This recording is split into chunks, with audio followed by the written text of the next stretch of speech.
have a mammogram. Oh. So you probably would have taken this down. Can I sign in? I'm a perfectionist. I just ripped out half of a blanket that I was You doing. tell that they're different colors. Do I notice that they're different colors? This is darker than this. Absolutely. I don't see it. It's a different dye lots. I must have gotten the two different dyes. Yeah. Now, what about, but you know what I said? I'm not taking People it out. aren't going to Because notice. it's a little girl. She's going to get it dirty. So then it'll match. Right, exactly. It's a different dye lot. I see it very clearly. I see it also. But I didn't see it till I was about halfway up. I don't have any more of this. Oh, I don't know. so I usually maybe forget it and I usually check dye lots, that I have the same. And maybe when I was in the store, I said, oh, it looks so similar, But when you put it together, yeah, it's obvious. It's very obvious to me. The thing is this part is also dark, so it matches the end. How much more is it going to be? Maybe it could be. I think she won't know. My People won't little notice. 7-year-old. They won't notice. Probably about that much more. Oh, you do have a lot more. So they won't notice. I mean, I noticed, and I go. I was taking it, but I didn't think I had more of this because when you put them next to each other, just checking the one strand, you don't see it. And I didn't have the lot number, what this was. Oh. So actually, this and this are the same lot number, and this is a little brighter. It's not worth pulling it out. No. Right? So that's what I said. It's not worth it. It's not worth it. My little 7-year-old. Yeah, it's not worth it. Hi. Hi. Hello. Oh. Hi. Hello. How's everybody? Thank God. Deborah's not coming. She's not feeling well. Oh. It's that time of year, right? What? It's that time of year. Yeah, she wasn't feeling well for 2 weeks ago. She had a flu. And he's like individual. She's at the doctor's.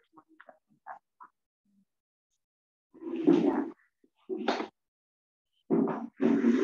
Did you do that yourself? What? You knit that vest? No. Actually, my mother did. Yeah. That's amazing. Wow. No, vest. the vest. My mother made it a long time ago, and when I was back at my sister's house, my mother passed away a long time ago. She said, "Oh, do you want this vest?" So I said, "Yeah." Is this on? It's on. I don't know if they started yet. It said recording. Oh, really? I think it picked everything. Is this got water in here or two? Where we will start. I knit, so I was the knitting shear. The knitting shear. Do you knit too? I do. Yeah, I knit and crochet. You have lunch and learn. Lunch and learn. You have to think of some kind of like word game though, so it like goes. Yeah. Like, knit and know. How's that? I want you to know that my mother, and she passed away a long time ago. So she, my brother and my sister both gave them a sweater. She knitted beautifully. And then for me, she never finished one for me. So when I had Ola, my daughter, she started making her sweater. And she never finished. She was knitted. And I had what she had started, and I'd taken it, and I held on to it for a while. And I felt like, let me have someone like finish up the sweater then before I can wear it. David is somebody in the stadium that said she did too intricate stitch. They couldn't quite follow what she was doing. And then I brought it here, and then I could see everyone's knitting here, so someone can help me out with it. And I can't find it. I'm so upset. I have to search my house and see if I can still find it. But if I could, I would love to finish it. And I did it, oh, it's very cool. And what, even if they don't do the same stitch, just to do something. To have it. Yeah, just do like a regular. Yeah, but I can't knit. Last night I decided, I do plain like knit furl. I don't do anything fancy, but last night I was like, I'm going to try a pattern. So I sat down and I went on Oh, good. And it was actually really fun. Yeah. It was really hard for me though to like blindly follow instructions without understanding how it's going to look, because I'm so used to like doing things that I can like vision what it's going to look like, and I was just like counting and doing exactly what it said. But it was. Oh, yes, it is. Then you'll love it. Once I get the pattern, then I'll do it like once I get it. Mm-hmm. But the first couple of rows when I was just following the instructions and not like seeing how, like I was nervous that I was gonna like miss a stitch and it wouldn't match up. Because like when I know what I'm doing, then you notice if you make a mistake or whatever. But anyway, I think I would be obsessed that I have to finish it. Like, I want to see it finished. Yeah. So I've do trained. Do some? No, I sew. That's also cool. So I've trained myself. It used to really bother me, like something didn't come out. I'd like be annoyed and like make it anyways. Now I just rip it all out and start all over. Like I don't like it. I just like, so I don't mind it not being finished. Like it's like I'm learning a skill. Right, it's a learning skill. That's true. Yeah. That's true. Anyway, it's January 16th, I think. I don't know. 16th. Yeah. Okay. So it's Parashat Va'era. And we're going to do some makot today. Just letting you know that this morning at 7 in the morning, I was cleaning out the names. That's my dog. I'm a white lady. So when I think of the parsha, like, okay. So I was actually so proud of myself that I checked my kids this week and they were all clean. And I was like, oh. So the first right thing, you checked your kids. Some people need to start there. Right? But one of my kids had last week and it's gone. Keep that going. But anyway, I was telling him last night, I was checking his hair and I was telling him that we're going to read about Kiyun the Parsha. Yes. I said, who had Kiyun the Parsha? And he's like, me? I was like, no, not you. He's really fun. We have like these philosophical questions. My 4.5-year-old, so like he's not so into wearing a kippah, but we started talking about how kippah reminds you that Hashem is above you. So one day on the way to Gan, I was trying to convince him where's kippah. So I said, remember, why do we wear kippah? So he says, because Hashem is under the kippah. And I said, I think you mean Hashem is over the kippah. So he said, no, Ima, Hashem is everywhere. He's also under the kippah. Just tell that to the bigger the kippah, chance of getting a little less. The big one. Okay, anyway, so the parsha starts with Va'era, and it's interesting how last week's parsha dealt with Shemot of the people, and here we deal with Shemot of Hashem. So this week's parsha really kind of starts with how Hashem appears. We confuse sometimes this parsha name with Vayera in Bereshit for a good reason, because it's referencing Vayera, meaning when Hashem says here Va'era, it's saying, I did in the past appear to the Avot. And Vayera is obviously not the only place he appeared to the Avot, but it is actually referencing the appearances that were in Bereshit. And it says Vayera Abraham and Yitzchak Yaakov El Shaddai U'Shmi Hashem Lo Nodati Lahem. And he says he appeared to the Avot in the name El Shaddai and not in the name Yud Kei Vav. And there are a lot of discussions about what the difference is. I'm going to suggest one idea that I think is probably one of the more common ideas, that Yud Kei Vav Kei is a special appearance that Hashem appears to Am Yisrael. It's a very personal relationship, and it's connected to miracles and to things that are outside of nature, as opposed to El Shaddai, which is more related to appearing inside of nature. Meaning, this parsha is the parsha where Hashem really starts what we call nisim gluim, right? Apparent miracles. And I don't know if we'll discuss it this week or next week, but one of the discussions about miracles is how we relate to miracles and this relationship between miracles being like very much a part of nature or very little a part of nature.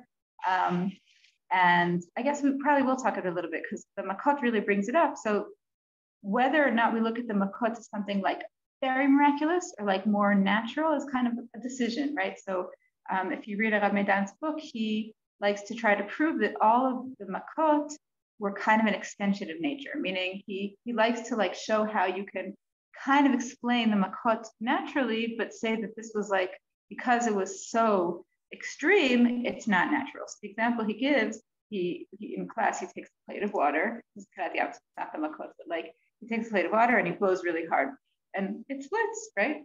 So he says, look, nature is that when there's a strong wind, the water splits, right? But when a whole, yam splits, that's a really big deal. And that's using the laws of nature in order to create a miracle. Meaning, Ramadan likes to take this kind of middle ground to say that, yes, the miracles often can be explained by natural rules, but the fact that they came at the right place at the right time and at this, in this way, that's, and anyway, but this week's parsha really kind of is entering this new mode, this mode of miracles. And I'm going to say that this mode of personal communication. Okay, so bear with me. You don't have to accept that idea, but I think that that's kind of where we're going. We also there are brachot that we make like on certain miracles, like of nature. But like let's say the keshet is something that comes all the way back from the time of the Rashid. So there are certain things that I think that are also miraculous in nature that we see and that are above teva. Right. So there are brachot we say about beautiful occurrences that are considered natural. Like I don't think we consider a rainbow a miracle, but we consider. So we're saying it on the beauty, not on necessarily it being miraculous. Right. So there's a bracha osema bereshit, right? That we say in all kinds of natural occurrences, but they're like wow, kind of natural occurrences, right? Okay.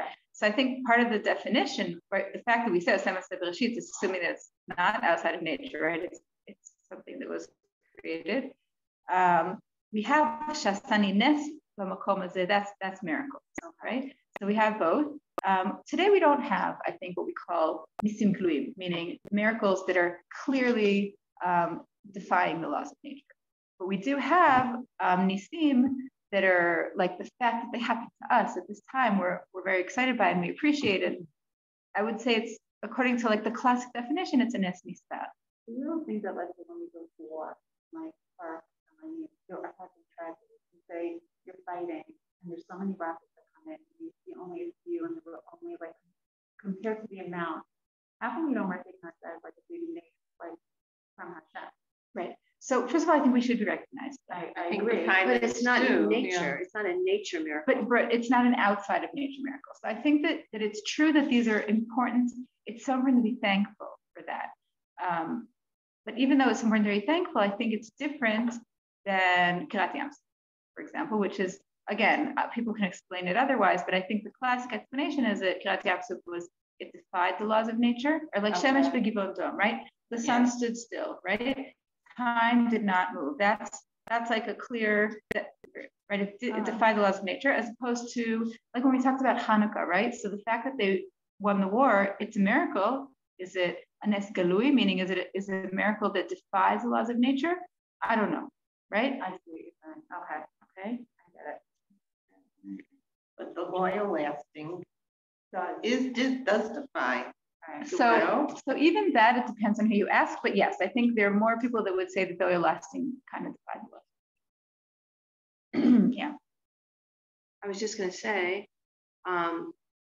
the miracles that we understand that took place outside of nature, and we see the picture is here for us, but there's a larger picture that we don't see, which is the natural occurrence that happened to cause what we see and identify as the miracle. So the question is this the miracle, or is this the miracle that caused this? I think that we're invited to always try to look a bit further, but there's only so far we can see. But I think the assumption is we should be trying to look further. And I don't know I think it's all a miracle. Like, I don't know, but I understand what you're asking, I think. I don't know exactly how to answer that. Okay. I do want to just say that there is kind of a machloket between the Rambam and the Ramban on how we relate to miracles. And the Rambam tends to say that everything is nature, meaning Hashem set up the world in a way that all the miracles were kind of like predetermined in a way, meaning Hashem created the world and then he kind of stepped back. And the Rambam doesn't see Hashem as being super involved every second in keeping the world going. Kind of like he set the ball rolling and he set up all the, which is also amazing, but he set up all, the different pieces so that when the ball hit here, it would do this. But he doesn't see Hashem as being super involved in general.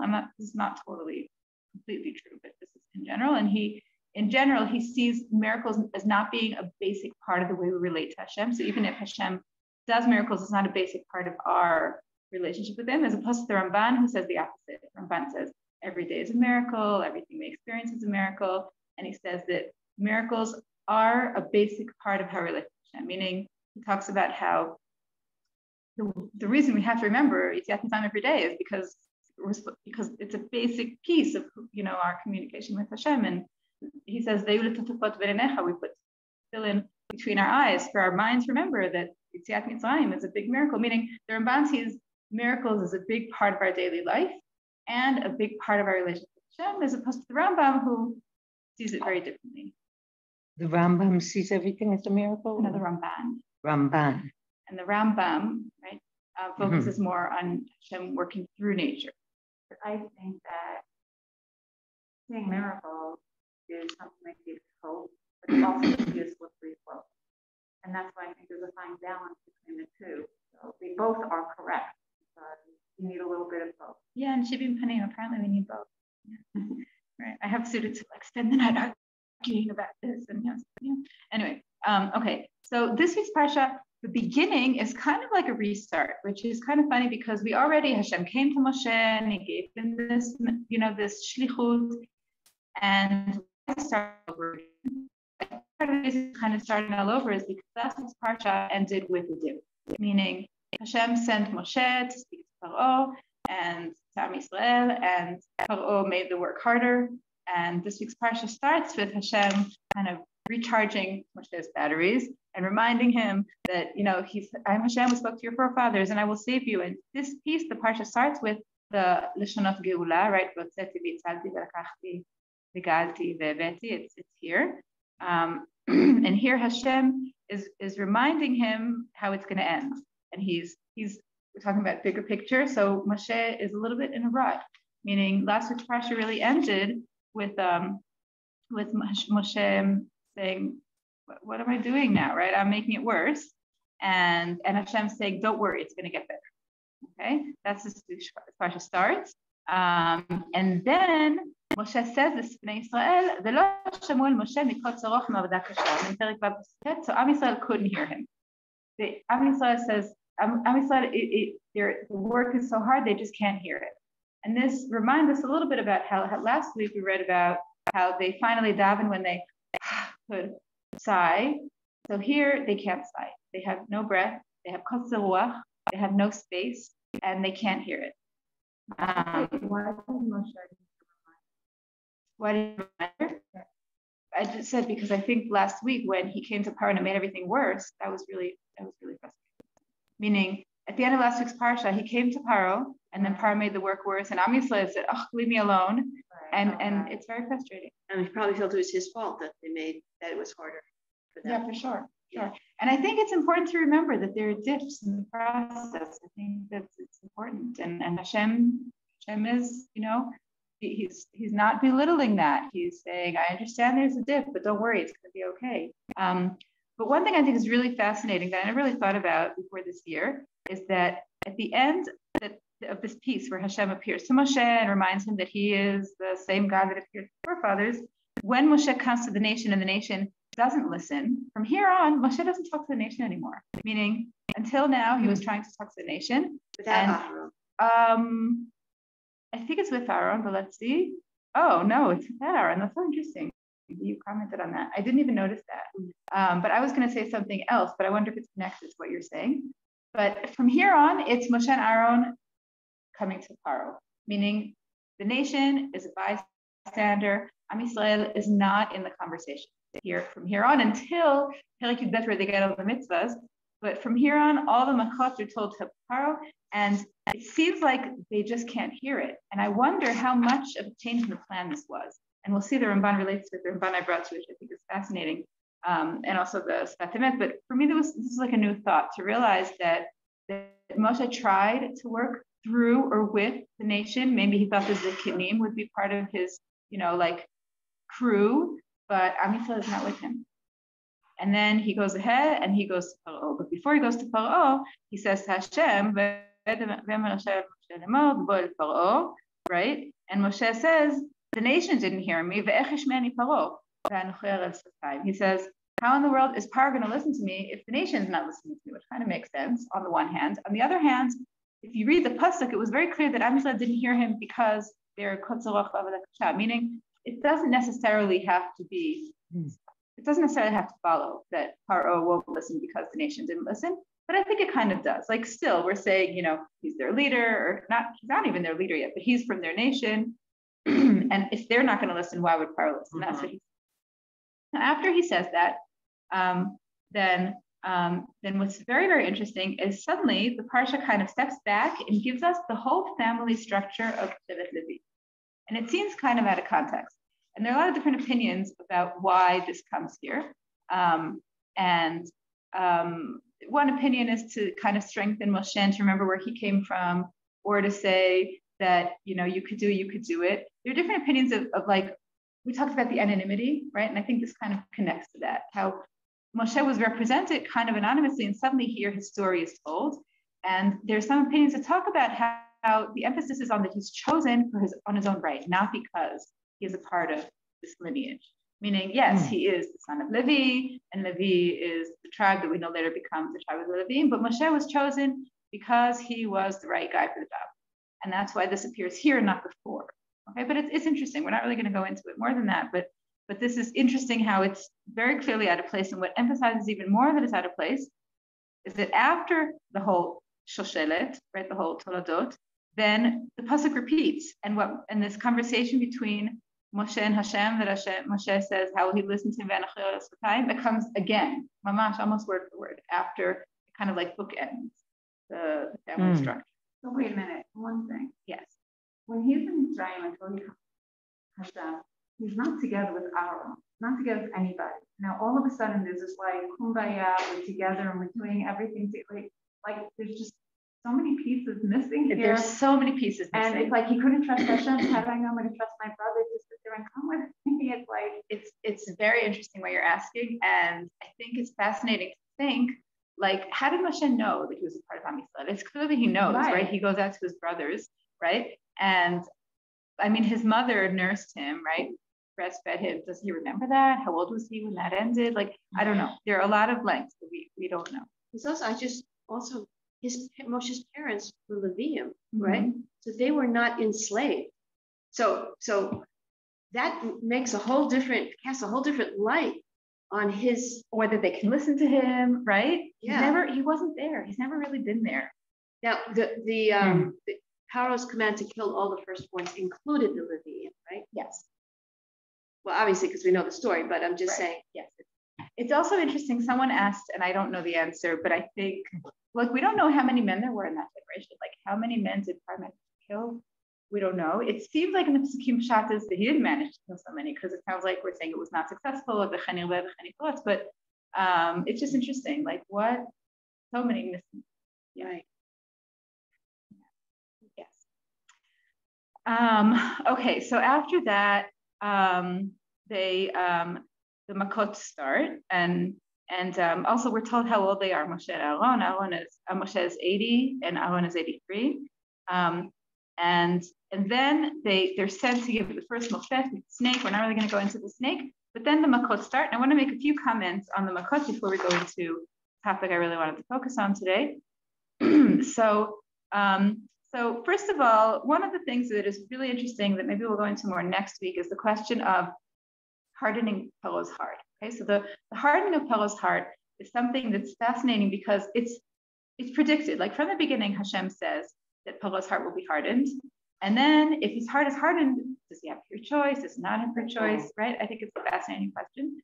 But I want to point out that there are different words relating to the hardening of the heart, okay? So there's vayechazak lev Paro, there's vayachbed lev Paro, or vayachbed Paro et libo. And at some point, there's also vayechazak Hashem et Paro. And I really think that the Ramban, I'm going to say what he says, I think it's important and beautiful. The Ramban says at the beginning, Paro hardened his own heart. Only at some point, I think Arbe is when Hashem starts hardening his heart, meaning he had a choice in the beginning. At some point, he lost his choice.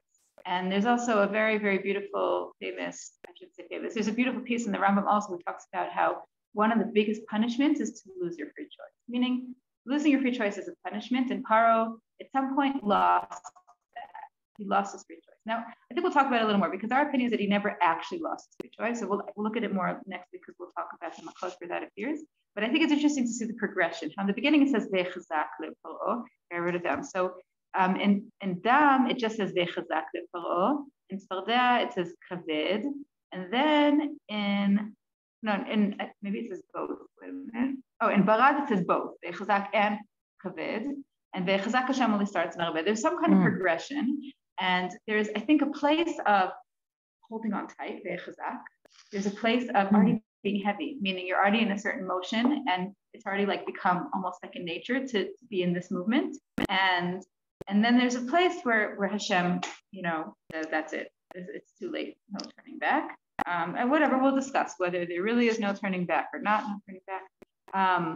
So Ramban said at the beginning, God hardened Pharaoh's heart? No, at the beginning he hardened his own heart. And only after the first 5. Is that what it is? Well, no, I was thinking that Hashem. No, Paro hardened his own heart in the beginning. And then only in Makat Arbe did Hashem start hardening his heart. But in order to prove that he was not who he was saying he was, that he was a God, therefore this had to happen. Meaning, he gave him in the beginning like hardening, but this way Hashem could show his hand was. Now you want to overstep it so that he's more powerful on his own. All these makot that came together with it was just like part of, I think, the process to show that there's only one God. There's only one. It's interesting what you're saying. The Ramban has a very interesting piece. He also talks about how the different makot have different purposes. Right. So he talks about how the first 3 makot, I'm going to say it right. He says the first 3 makot to show that Hashem is God, I think. And then the second one to become more miraculous. And I think also they start being more definitive, like between Am Yisrael and Goyim. I'm not remembering what he says exactly. Right. So the second one I think is Ashtichat Matit. And then the last ones are the more miraculous. It is like Ani Hashem Uve'en Bilti, meaning if there's nobody else who can do this. So it's also about a progression between the makot. So when they come out, it has to be that even the other nation sees the miracle that Hashem does. And the only way they can do that is by seeing all these makot and then the finality of it all. Right. Yes. I think that according to the Ramban, it would have been possible that if Paro had accepted that Hashem is the God earlier, that he wouldn't have had to go through all the horrible horrors he went through. I think that's what the Ramban is. I didn't bring him, so I'm sorry. We're saying this all outside of the text, but I think that that's what he's suggesting. If you want, I made a source sheet like of all the opinions that I found of all these different structures, and I just don't remember them all. But anyway, I think it's interesting to see the progression. Okay, I want to talk a little bit about the structure of the makot. So, right, we usually divide them, right? In the Mishnah and the Gemara, they divide them into the Chadash Be'achav, right? There are 3 kind of sections, and we mentioned the Ramban who talks about some kind of progression. 3. Now, structurally, there's something that's there's a pattern that's very obvious. I'm sure you've heard this, or I'm not sure. You might have heard this before, but you really see that each makah, the first makah in each set of the 3 has like a more elaborate warning, and Moshe comes to see Paro at the water, and the second makah in the set has a warning, but not the same level of warning, and then the third makah comes with that warning. It's interesting how there really is some kind of structure that we see in the sets. And it really does seem to be, to a certain extent, they're becoming more and more severe and more confining. Meaning, if dam, I mean, obviously it's disgusting to drink blood, but they drank it, right? And Sfardea is really annoying, but you can live. But like slowly but surely, the makot become more and more life-threatening, more and more affecting. Like when Arbe ate up all the wheat, it's circles closing. Yeah, circles closing. Anyway, I think that's interesting. And also, there's one of the things that's interesting in this week's parsha. So first of all, what we said about the separation between the Yudim and the Mitzrim. So that is most obvious in Arov. Okay, in the Pesukim it's most obvious, and I'll read it for a minute. Just one other thing about the progression. I forgot to say that the first few makot, the Chartumim can do, right? Dam, Fardea, they can do. Kinim, they can't do anymore. Right? And Kinim, it says they try to do it and they can't.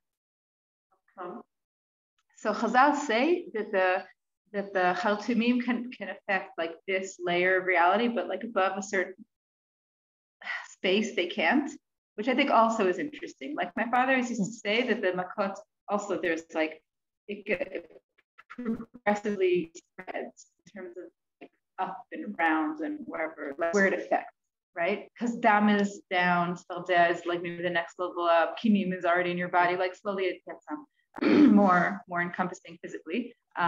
Anyway, but the place where it's really it's stressed that for the first time that there is a separation between the Mitzrim and the Yudim in the Psukim or in Arov. So it says, I'm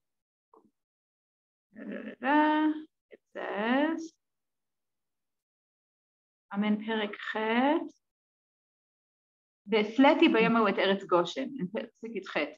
He says, I fleti, like a playa, it means I made a difference between Eretz Goshen and Mitzrayim. And he says, one of the things I thought was really interesting to check, I don't know if you remember last week I mentioned that the Nexiv talked about how one of the reasons that Am Yisrael had to suffer in Mitzrayim more than maybe they would have had to is because they were mixed in with the Mitzrayim, right? That they weren't just in Eretz Goshen. So I was curious to see what the Nexiv says here, meaning were only the Jews in Eretz Goshen Arov free, or also the Jews in Eretz Mitzrayim Arov free? Like you might have thought that he would say, oh, the ones in Mitzrayim would be punished. So no. He says that it's also in the pasuk, if you look, he says Ve'fleti ben Eretz Goshen, right? And also the Samti B'dut ben Amir ben Amecha. And he says the miracle. It's a miracle. He says the miracle is most obvious that there's a separation with Arov. Because think about wild animals; they go wherever they want, right? But if Hashem controls them and says no, you go there and not there, it's very obvious that that's a miracle. Meaning there's something miraculous about that division. And he says, and if in Mitzrayim there are Jews and non-Jews, and the non-Jews are affected by the wild animals and the Jews are not, that's also pretty obvious. Anyway, so he says that the Jews in Mitzrayim were not affected by the Makkah. I thought it's interesting. Just the last comment on the Makot again before we go to the Parashanim. So Barad is really a very dramatic Makkah. And where do we see this so dramatic? So first of all, it's dramatic because it has, the full-blown warning at the Ya'or, right? There's a serious Ya'or, but also the way it's introduced is Ki b'pam hazot ani sholech et kol megefutai. Now I'm sending out full artillery, right? And he says, now you'll know Ken kamoni ba'aretz. And he says, I'm going to show you my strength. And then he also mentions Makat Bechorot here somewhere, which I don't see right now. But anyway, in the introduction to Makat Barad, there's like a very, very intense introduction. And there's a little bit of a machloket about whether when he says this, he's referring dafka to Makat Barad or to the next few, meaning the last set. Okay. And the question is if Barad itself is really so wow, or if he's saying, okay, this is it. This is the beginning of the end. And really the way Chazal look at this last set as being something much bigger, something much more intense, something much more wow. And it's very interesting that after Makat Barad, when Paro comes to Moshe, so he says to daven for him or whatever, but he says,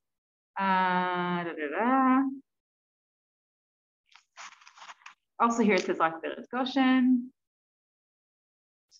Okay, Veshlach Paro V'Yikra, and he says, "Yomer Alehem, Amen." Pasuk Kafchet, Perek Tet Pasuk Kafchet. Chatati apam Hashem Tzadik V'ani V'Ami Ershaim. Here it sounds like Paro is doing tshuva, right?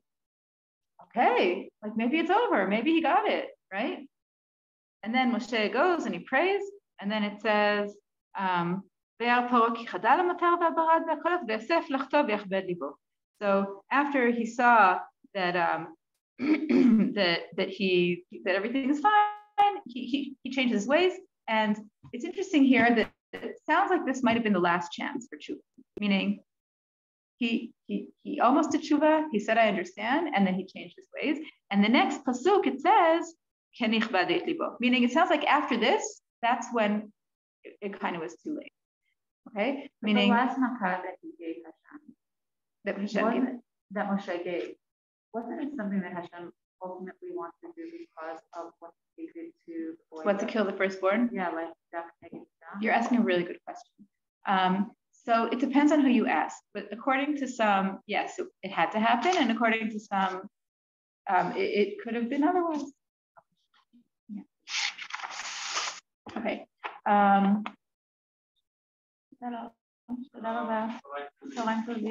never actually thought of the last makkah as mida. Interesting. I didn't put it that way. It's really presented that way. It's really presented that way, not necessarily about the boys being thrown in the water, but Israel, I'm born, and I'm going to take your firstborn. That. Right. It's interesting. I saw online an article that I didn't bring because I didn't feel like it totally got everything, but I saw an article that tried to show how all the makkot are like every makkah tried to show how it's, a reaction to something specific that the Muslims did, but I just didn't feel like I didn't feel like it was tight. So, okay. Yeah, I mean, some of it would make sense. I like the idea of it, but I didn't feel like it was tight.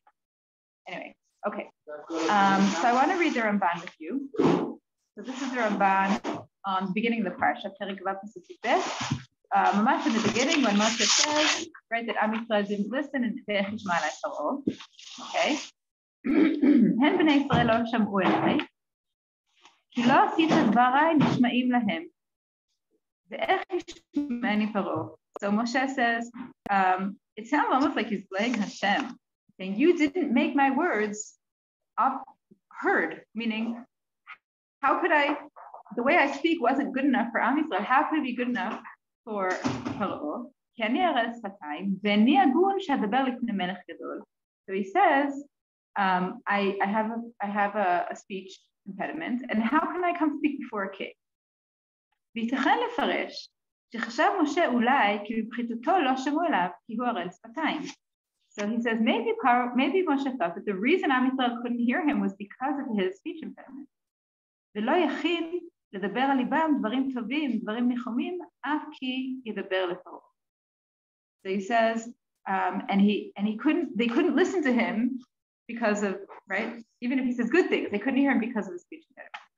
וטעם הכתוב הזה, כי מתחילה לא ציווה אותו שידבר הוא אל פרעה, רק אמר, ובאת אתה וזקני ישראל אל מלך מצרים ואמרתם אליו.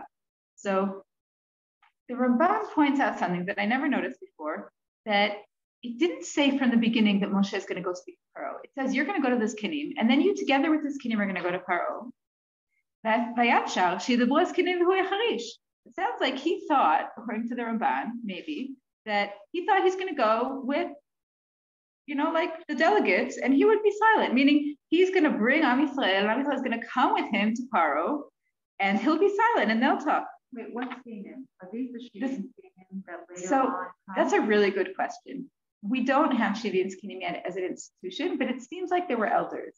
Because already last week it talks about him talking to the Skinim, meaning it seems like they were leaders, and they were the people, again, he's not a part of this nation. He is officially, but they don't know him. He's been gone forever. How's he going to lead them? So he goes to the leaders and he tells them, I have this message, let's go, come on, right? He's pushing them, and right? And they're going to, he's expecting them to take the lead. Okay. So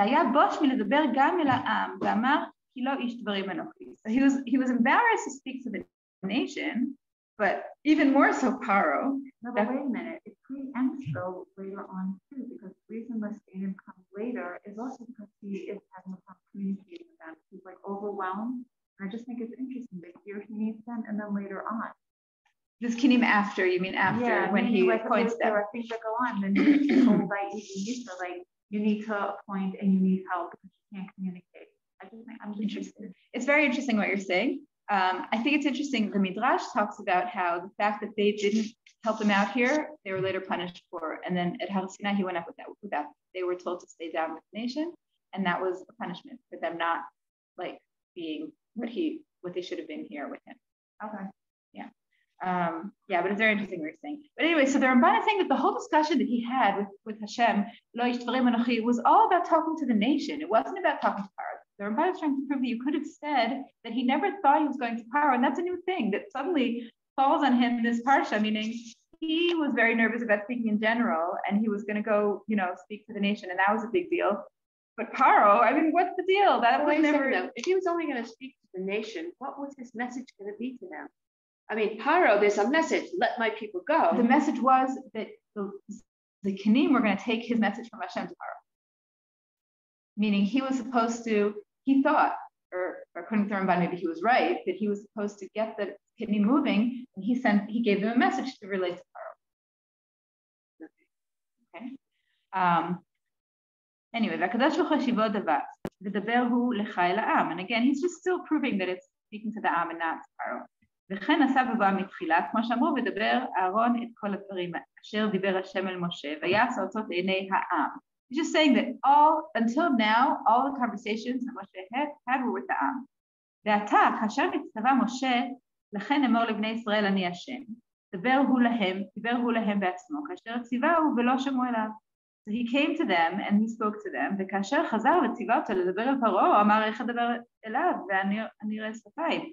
So part of what the Ramban is explaining is, last week he said Anocher Sfatayim. Why is he saying it again? Because last week he said it about talking to Am Yisrael. Now it's a whole new mission.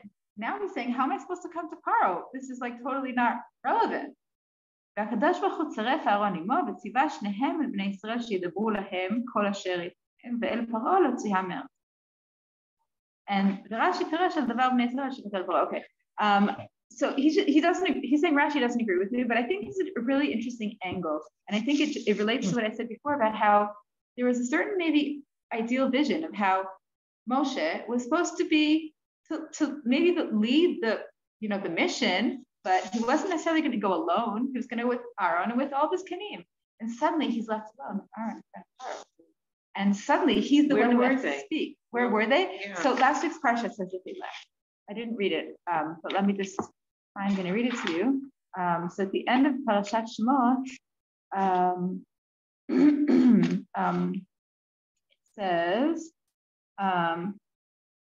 he comes to Aaron, and then, and at first it says that the nation agreed, Vayamen Ha'am, and then,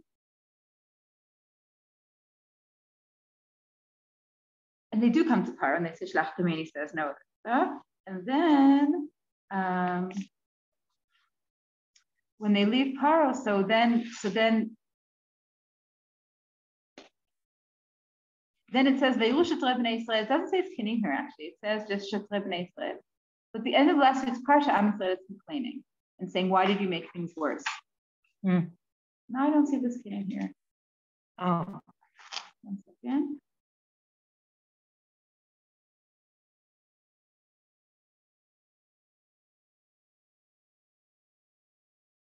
Right, it says the Shatrim, it says, which sounds like they're maybe Jews, but I thought it also says Kenim.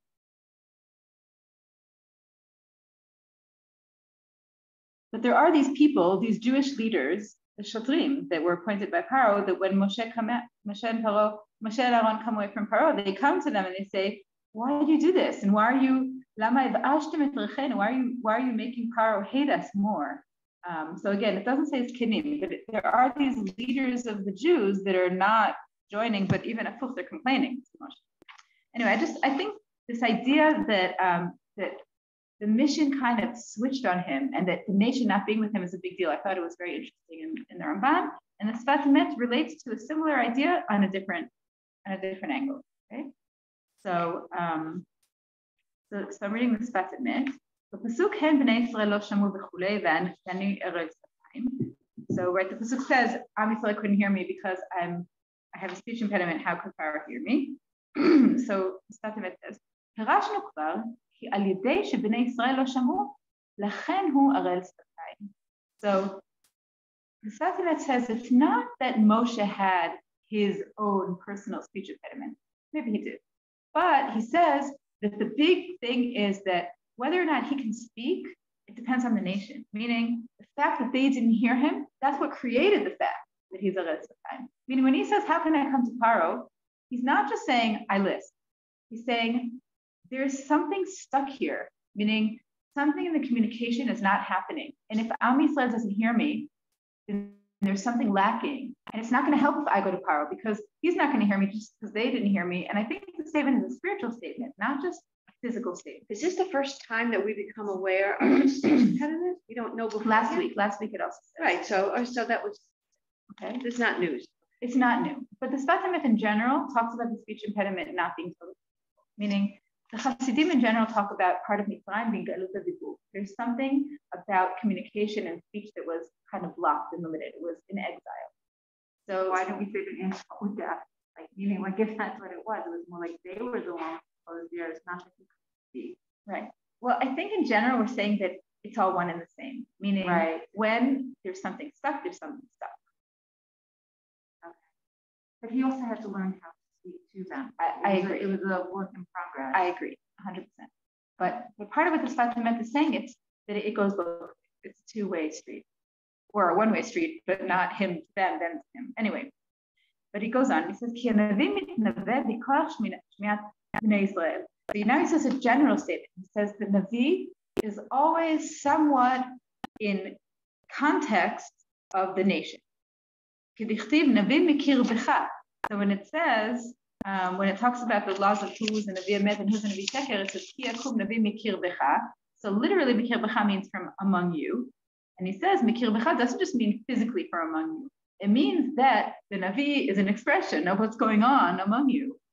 So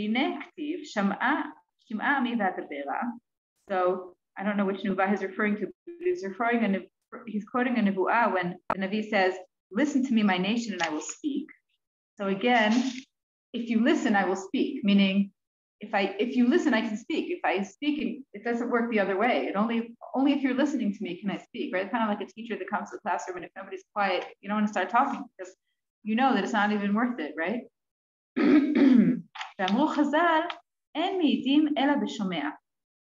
he says, you don't bear witness unless you're being heard. And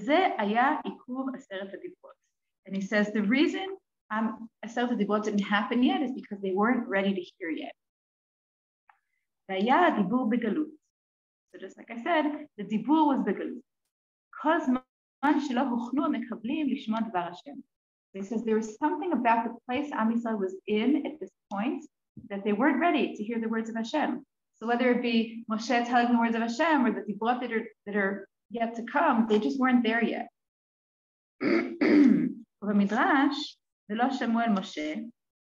Again, that's what we just quoted.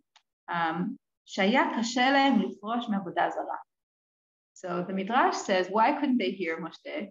Because they were already doing Avodah Zarah, and they couldn't hear it. Meaning, again, spiritually they couldn't hear it because they were entrenched. And I think even if you don't say that they were actually doing Avodah Zarah, they were stuck. Right? We always talk about how it's easier to take the Jews out of Egypt than to take Egypt out of the Jews. And this is what he's saying. He's saying that it wasn't just, they weren't just physically in Mitzrayim. They were spiritually in Mitzrayim. They were spiritually in this Sal place.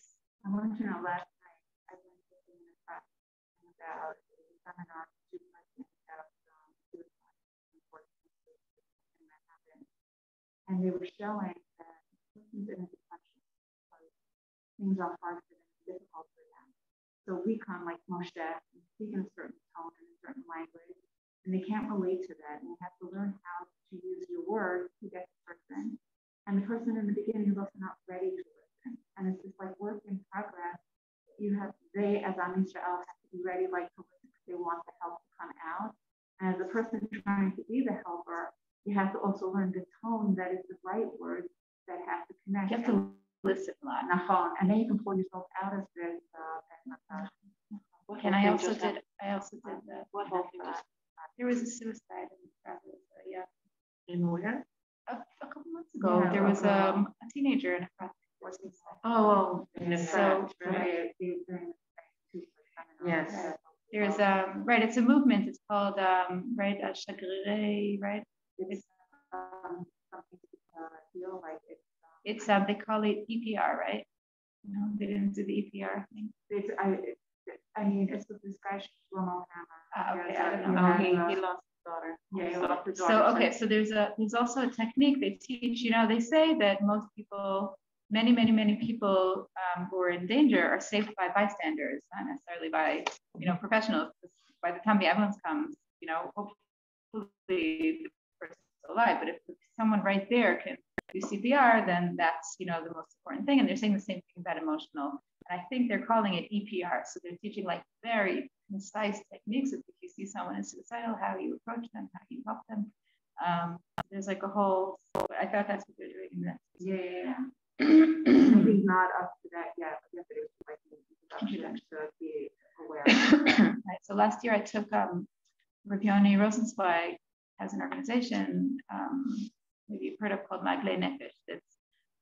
It's like leaders, rabbis and women and whatever he's training them to have also background in, obviously not therapy, mamash, but like somewhat in mental health. So when I did this course, we had that training. It's very important.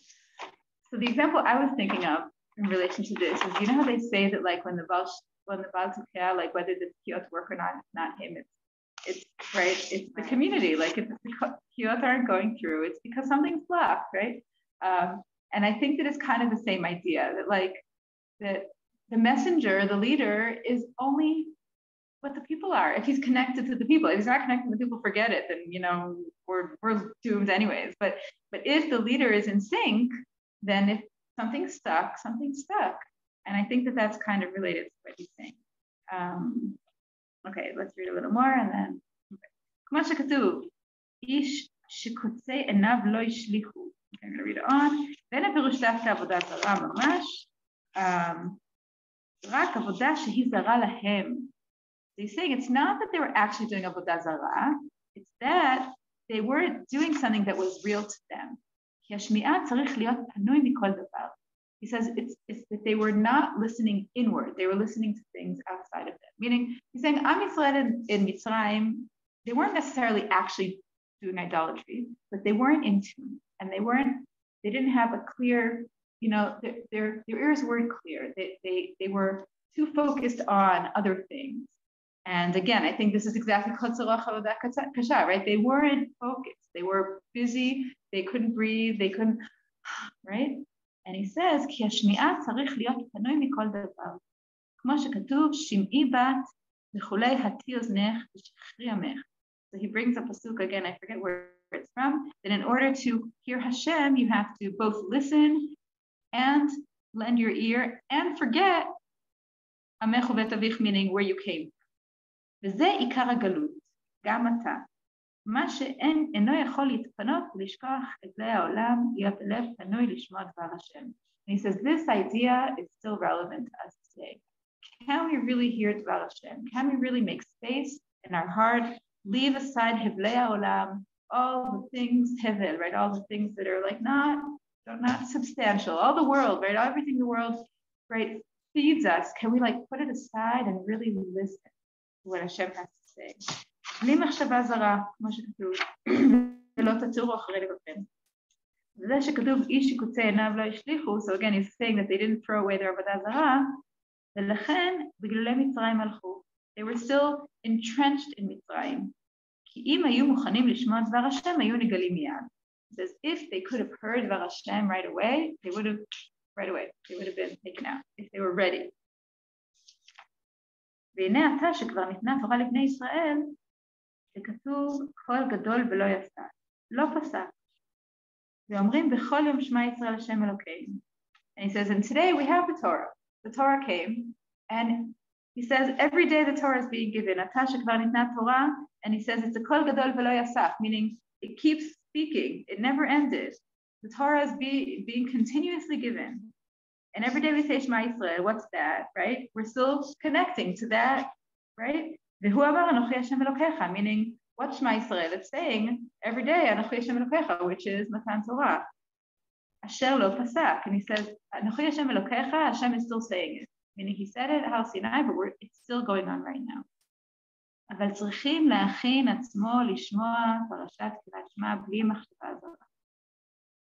And he says, what we need to do is when we say Shema Yisrael, is to really Shema. You need to really hear it. What does that mean, Shema Yisrael? Listen to what? So he's saying, this is what we're listening to. He says, Hashem is talking, Amad Har Sinai, still going on. And if we open our ears, then we'll hear it. And he says, that's why we talk about יציאת מצרים before קריאת שמע, שעל ידי גאולת מצרים יכולים להיפנות I don't know what that is, להיות מוכן לשמוע דבר השם. Says because part of what יציאת מצרים is clearing our channels to hear what Hashem is trying to say. כמו שכתב, ולא שמעו וכולי מקוצר רוח מעבודה קשה, שהוא שליטת הגוף על הנשמה ורוח. So he says, what's קוצר רוח מעבודה קשה? It means that my subjugation in the physical world, it overpowers spiritual. Meaning, what's קוצר רוח מעבודה קשה? Meaning, I can't hear Hashem because I'm working so hard. And that's the wrong, right? That's not what we want, right? We want mind over matter or spirit over matter, and that's matter over spirit. Meaning, that is what קוצר רוח מעבודה קשה is, right? And I think we all can identify with that when we're tired and we can't hear, that's what it is. It's when we're just, right? Not on my daughter Friday night, sitting there with him, on the couch. She's the only one home now. She is upset about that. And it was so nice to hear from her. She's sitting there, Mom, I love Shabbat. And I've never had any of my kids feel I love Shabbat. Because I just feel like I really feel Hashem. Sort of like there's something about it. And like because when you close, it's just like because I close everything during the week and I can feel him because I'm not doing anything else but that. It was just like a nice thing. So that's this. That's how much this. Right. That's how much this. And that's what he's going to say in a second. He says that's what Shabbat is. That's the next sentence. Let's just read it. Yeah. ובשבת היפוך מזה. That's what he says. שיורד נשמה יתרה, וכל איש פונה עצמו על כל פנים מילה מתת מלאכות. He says on Shabbat we have special extra neshama and we don't do the melachot. לכן הזמן שיכולים לשמוע דבר השם. That's a time when we can hear דבר השם. And I've been thinking a lot lately about how Shabbat used to be the only time people could really stop. Like, I mean, Baruch Hashem, we live in a busy world, but not in the same way as previous generations where they really had to get up at dawn and do whatever they had to do. And like, they didn't have so much right time. And that's what Shabbat was. And wow, what an idea. Like that once a week you stop and you let spirituality enter into your life. And I think about it a lot, how it's so brilliant to have that time to stop. And I feel like today we potentially have time to stop during the week, but not necessarily. And I think it's such a blessing that Shabbat is there for that. And I think that that's part of what Fatima is trying to say here is that what they were lacking in Mitzrayim was that. Now, I wonder, did they have break on Shabbat? I don't know. But I think that the Fatima is saying a few things. First of all, he's saying that sometimes we think we can't hear a message because the message is messed up, but usually if a message has to be heard, we don't hear it, it's because something needs to be fine-tuned in our ears. Meaning, I think that it's interesting to say that Moshe wasn't Arez Satayim because of his own blemish. He was Arez Satayim because the nation couldn't hear him. And that was the big deal. And I think it's also interesting when you follow Moshe and you see later he speaks so much, right? What does that mean? He's not anymore, right? So maybe they were ready, right? Or maybe also, like you said, he went through a lot of processes. But I think also they were in a different place and they left Mitzrayim to a certain extent, right? We see that they don't totally leave Mitzrayim; they still have things left over. Anyway, the Fatima is telling us to open our ears. Let's open our ears and hear Hashem speak. I once saw a photograph, and it has stayed with me all these years. It was a black and white photograph taken of a man who was a coal miner, and he was down in the mines. He made Shabbat in the mines, and the picture is of him sitting dirty, but dressed in a white shirt with a white tablecloth and making Kiddush. Somebody must have taken the picture down under the ground in the coal mine. Wow. And it just stayed with me. It's just crazy. Wow. Isn't that crazy? When is it from? It must be 100 years old. I don't know. Yeah, it's an early photograph from America, American early Jewish history. I want you to know that this is not pressure, but on Thursday, I heard a shiur years ago from Rabbi From, and he said that if you start doing things like setting the table for Shabbat on Thursday, he says that your kids will come down to set on Friday morning. They'll already know the presence is coming, and right away you do a shift in your mind, and you start getting into the preference. So I do that. I'm like, the truth is, it does. It starts to get the, You can only do that if you have another table to eat on. Yeah. I'm thinking. And right. Yeah, but it's we have nice the idea. calendar. I mean, the truth is, sometimes, my husband goes oh, wait a minute. I'm like, yeah, no, Shabbos, it's fine. It's my thing. And everyone knows they can't start up with that. It's really nice. Yeah. Yeah. On that note, we're going back to the real world. The real world. Thank you very but much. We're kind of taking a little bit of Yeah. This is the real world. There's a famous, sorry, I shouldn't say famous. There's a quote somewhere that, and I don't remember where it is, but there's a term in halacha that you'll talk about the alma, the world. And at some point someone asks, what do you mean the world? I mean, you're talking about this whole world. It's not the whole world. And they answer, oh, that's the real world. That's the alma. That the world says. What do you mean the world says? The world doesn't know where. So look, I mean, even on fish that, you like the two candles so that you take a Shabbat for the week. We try. We try to take Shabbat. And that's why we stop on Monday morning so we get a little spiritual. Where are you all going for next Shabbat? Let it help. Thank you. Bye. Thank you. Everybody.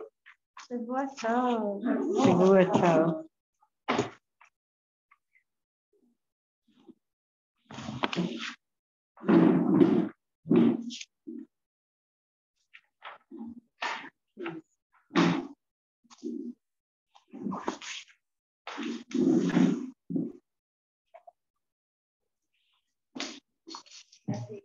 Yes.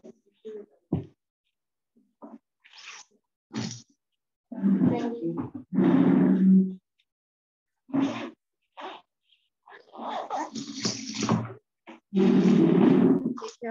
You too.